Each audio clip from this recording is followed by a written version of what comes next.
Okay, so I thought I'd read a poem by Rebecca Elson and talk a bit about it, and just share a few of the ideas that I've had after reading that particular poem.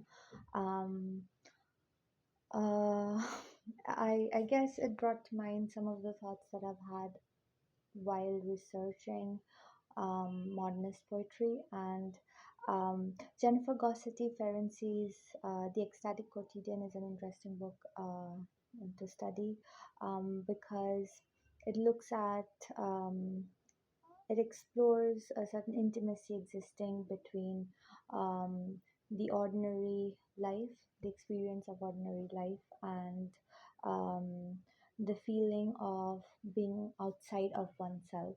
So she argues that when one looks closely or intensely at the objects around uh, oneself, then there is a feeling of stepping outside of oneself, which she calls ecstasis. So that is very interesting. And she looks at Rilke's work and Cezanne's paintings and Andy Warhol's paintings in order to make that particular argument.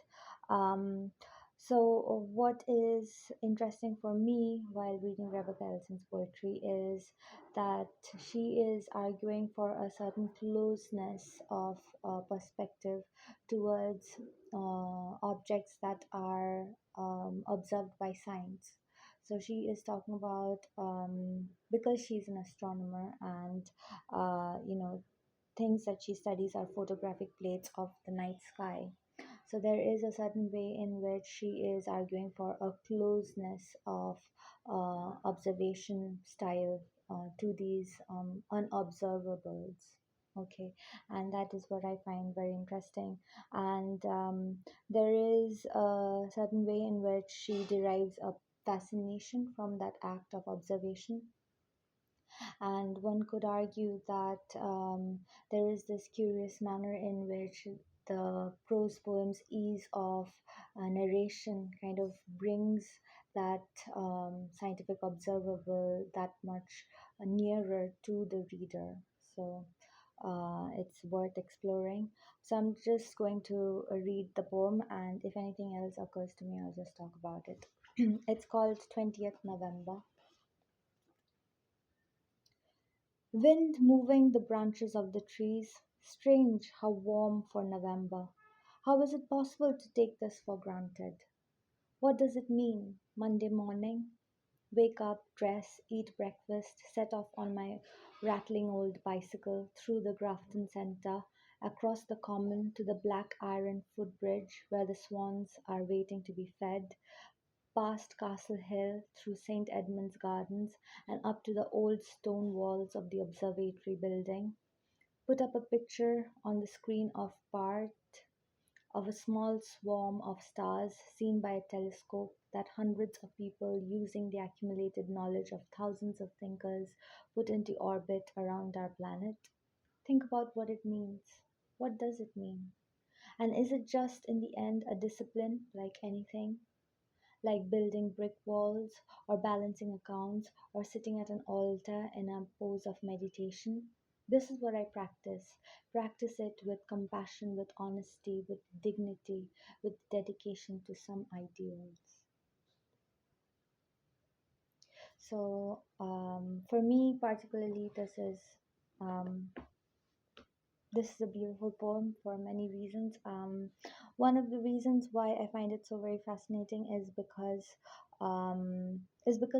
it is speaking to um, the language of scientific writing, scientific understanding, and she is also, and at the same time, she is also speaking to um, the ordinary reader unfamiliar with scientific writings.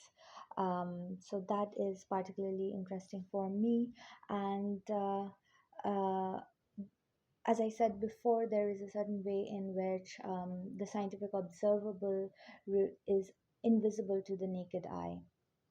And you need a scientific apparatus, a telescope, for instance, to kind of bring that object closer in order to be understood fully. And and Elson's poem particularly seems to argue that um, uh, through this act of looking at that photographic plate of the night sky, for example, there is a there is a certain closeness that is built with the observing self as well, and that is interesting. I just thought that it would be worthwhile to think about Wittgenstein's statement regarding observation and the observer. And he is talking about familiar objects and how aspects of familiar objects remain hidden to the observer. He says the aspects of things that are most important for us are hidden because of their simplicity and familiarity.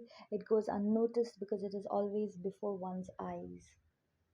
So there is a way in which what is regularly seen, what is regularly around us, ready to be apprehended, kind of evades our patterns of understanding. That is what Wittgenstein is arguing. There's a certain way in which language fails to bring it to life almost for several reasons, but I just thought that that would be a nice way to put it. Language is always a way of um, distilling um, the materiality of that object, distilling it um, into words, if you like. So, yes, there is a certain way in which language fails to bring the materiality of the object into recognition, and that is Wittgenstein's argument. Rebecca Elson particularly is arguing for a certain way of looking at scientific observables that would necessarily make them um, less complicated, make them nearer, make them um, more comprehensively understood by the reader. And the way in which she does it is by going towards the language of the prose poem. So that is a very interesting kind of parallel to be built. Anyway, I just it occurred to me, and I thought that I would share it. So hope it's interesting.